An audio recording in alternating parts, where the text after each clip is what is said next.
Hello everybody, Captain Cope here. Got a new build today. Trying out a new level range, trying out level 80, heard a lot of good things, and I gotta say the hype was worth it. Definitely enjoying this level range. Ton of fun. You can do a lot of stuff with 80 points, and get really good activity. Only complaint so far is the level of Bonfire Duelist. There seems to be a lot more than some of the other level ranges I've tried, but whatever, not the end of the world. So, got a faith quality build here. Not a lot of faith, more so a quality build.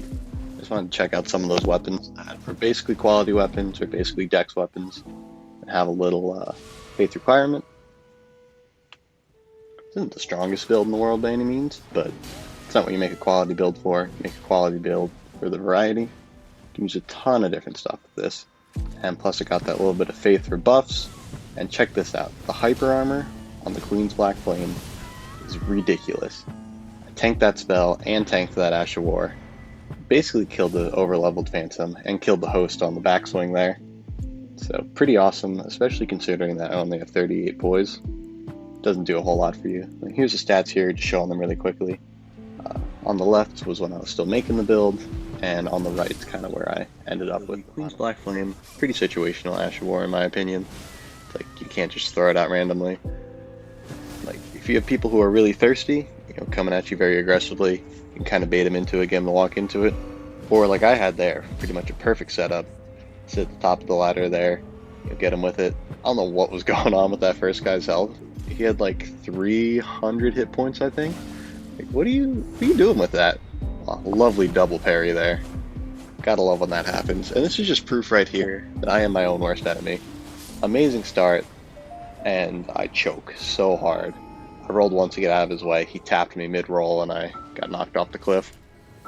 Just leave it to me to have pretty much a perfect start like that, and then blow it. Here's another weapon I've really been enjoying on this build, the Butcher's Knife. I don't know what weapon class it is. It's like borderline a hammer. It's like somewhere between a hammer and a sword in terms of the moveset and looks. Fun weapon though. Not the best range, it's a little bit slow. It has good hyper armor though, which is very much needed on this build. I've really been liking Sacred Blade. You get a buff and a projectile, what's not to like? A lot of Ashes of Wars are just one. This you get both. You really can't have it all sometimes. And it's got hyper armor. Biggest complaint about this build is the lack of poise. It is so hard for me to adjust to playing without poise. All my builds have been pretty poisey. I'm used to being able to trade with stuff. You're gonna see here, I try to trade with this guy using daggers. Because usually daggers are like a joke if you have poise. And I keep trying to swing at him. I tried swinging at him like twice and got staggered out of it. And it's just so upsetting getting poise broken by daggers. So it would be nice if I could bring this up a couple levels and get some poise in this build. But I'm really liking 80, so I'm not sure if I want to do that. Maybe I'll try to rearrange my stats to get some more poise. And I'm already rocking the Great Draw's Arsenal and the Erdtree's Favor, so in terms of equipment load, I got about as much as I can. So I might play with that more because it's so rough playing without poise.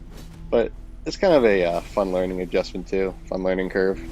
Makes you play a little bit smarter. You can't just monkey mash attack and trade out his attacks and stuff like that.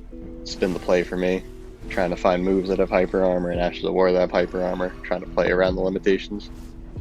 Catch Flame, I'm sure you've all used it, or at least seen it at this point. Fantastic. The mix-up potential it gives you is great. I kind of forget to use it a lot of the time, so the faith I have in this build just ends up being for buffs, which isn't a bad thing. It's very helpful to have buffs. Magic Fortification, a absolute godsend. And also, just as easily as you could parry that Ash of War, you could just walk around the back of it and backstab them. So that seems to be the play sometimes. They're at a higher lat. A little less risky than the parry. And I also have O-Flame on this build, which is something that I haven't been using a whole lot. I gotta get better at using it, find the right situations to use it in. But I've seen videos, there's so much cool stuff you can do with it. It basically combos into anything if you can land it, but the tracking is basically non-existent. And it's kind of slow. I've also really been enjoying having bestial vitality on this build. And you can see here I'm still kind of getting used to applying buffs. It's not something I usually do with my builds, and I just I'm straight up forgetting in a lot of these clips, but I've gotten better at it. And this is a bit of a tough invasion, tough spot to invade into. This guy was kind of just keeping me iced out as the caster was shooting at me, but yeah, typical caster didn't have much health, so they were able to dispose of him pretty quickly. This Ash of War, if there's no one to cover for them, it's pretty much a free backstab, especially with Quick Step. Using the Erdtree Steel Dagger here, because it's scaling with Dex, Faith, and Strength. I thought it'd be a good fit for this build, but the damage is pretty underwhelming. You know, maybe I need to change the affinity or something like that, but it's not been that impressive. I'd be better off just using a regular dagger for the crit modifier. And this always cracks me up. I just backstabbed the soul out of this guy. He didn't want to keep going. He had enough. He pulled the plug. Couldn't handle it. There really is no victory sweeter than a disconnect. And the funniest part about that too is it resets your invasion timer. So there's a very good chance that the second that guy gets back on, he immediately gets invaded. So it always gives me an extra chuckle because of that fact. Tree Spear is something that I've absolutely fallen in love with. It's got that unique R2 which I just showed off. Got that double tap for the first press and then the follow-up. And that right there, that's some hidden tech. You can keep that one. I like to call that the back that ass up. The double back step, ravioli. You never see it coming. Yeah, Tree Spear I thought it always looked cool, but I am a full believer now. It's probably my favorite spear.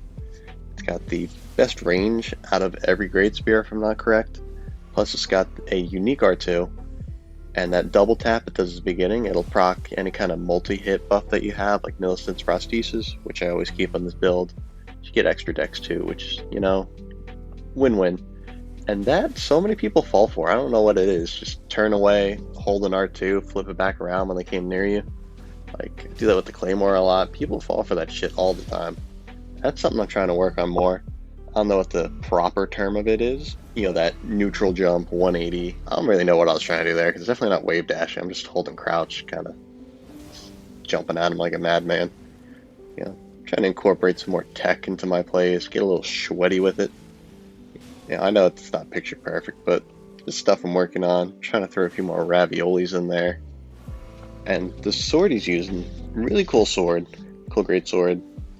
And it's really a shame that more people don't use it properly. It's just kind of like an Ash of War stick for most people.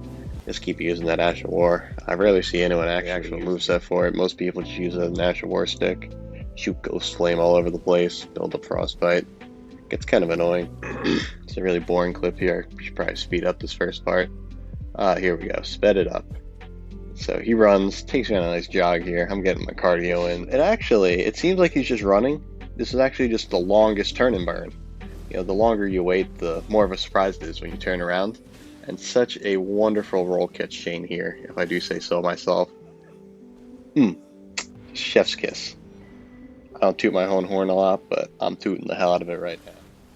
Just do this clip in here because this is more irrefutable proof that the most important skill you can have in a Souls game is just running in a circle to the right.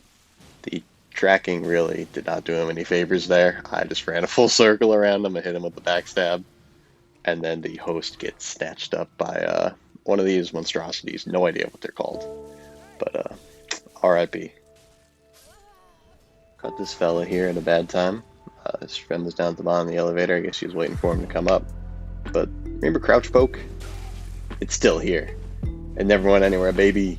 Alive and as strong as ever. I don't know why I blocked there. I would have been so much better off just rolling, because I didn't have the stamina to roll out after that first roll. But whatever. You know, just living in the moment. Yeah, so Greatsword still has great mix-ups. Crouch Poke is definitely viable. And what I like doing is kind of get them used to the poke, then you throw in a regular R1 in there. Throw off the timing a little bit. Here we got a little more Tree Spear action. Got 2 bleed boys, and I'm actually remembering to use Catch Flame. Look at me. That crouch attack, I've kind of been sleeping on the crouch attack on the spears. Like if someone's rolling to the side of you, or you're trying to get multiple people at once, that crouch attack is where it's at, especially with the Tree Spear. Got a nice long range with it, you know, nice wide hitbox. It's nice to have a slash and a poke. So something I didn't address yet is my weapon level. Doing +7 Somber, +17 regular. And I didn't talk about the seal that I'm using yet either. I'm using the seal to boost the Giant's Flame incantations, which isn't any use for me because I don't have any on this build. I tried fitting in like Flame Fall Upon Them and Giant's Flame Take Thee, but damage was kind of underwhelming for what my stats were. I had to spec a lot more into Faith, and then my melee portion was kind of missing out because of it. So I ended up just taking them off altogether. And I need to find a better seal for a quality build. So I'll have to do some research, figure out what the best seal to have is, but with my stats, that the giant seal isn't doing me many favors.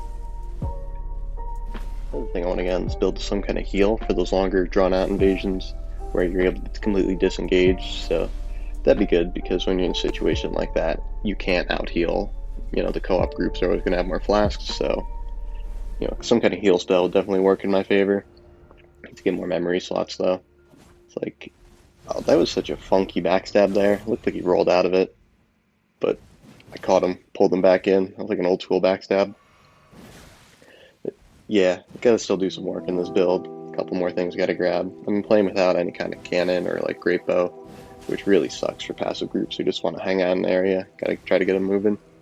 Yeah, I've played the PvE in this game too much though. It's kind of hard for me to make a build and where to keep my attention, just end up invading a whole lot more. It's a phenomenon I've been noticing too lately. Just another weapon I've been messing around with, the Magma Sword. Very low drop rate, so you know I farm for hours. Just kidding, I would never do that. Just got it dropped for me like any reasonable person. And don't you ever try to Lion's Claw at me. That's basically a free backstab. I was able to outspace his wild R1ing with a lightning bolt there. And I've tried these out dual wielded as well as a single, and I think I prefer using them on their own.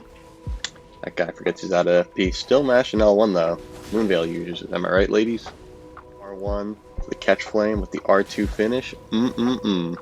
That's a tasty mix up there. So in this video here, I'm using my wit to beat my opponents as opposed to just pure skill. And the whole buffing process is just so silly to me. It's like an anime sequence. Throw on like 30 buffs before I go fight these people. But really at the most it's 4. I'll do a crab, Magic Fortification, bestial vitality, and my physic. At the moment, my physic being plus 10 faith, and the healing one because I didn't grab all the flasks yet. And this here, this is a brave host. I thought these people are ganking, which is why I pulled out the Vikes. So I'm just taunting them from over here. But this host, he comes up over here all by himself. And I don't understand phantoms like this who are so afraid of getting killed. It's like, you know, you're basically the CIA. That's the president. You know, you gotta protect him at all costs. Like, so once he goes, you know, it's game over. And he gets saved by the ball here hard. One phantom messes up on that extremely difficult parkour jump and just dies in the process. Get caught in my menus here like a fool because I was trying to switch something more honest. So, one phantom down. Taken out by the ball. This right here, more impressive than anything else I've done. That roll through the ball there, that takes some precise timing. It's not easy to do. Most technical thing I've done all video. Yes, and yeah, host falls victim to the ball. Next video I do, I'm going to be showing off the complete version of this build, but quite happy with how it's been coming together. Have a good one.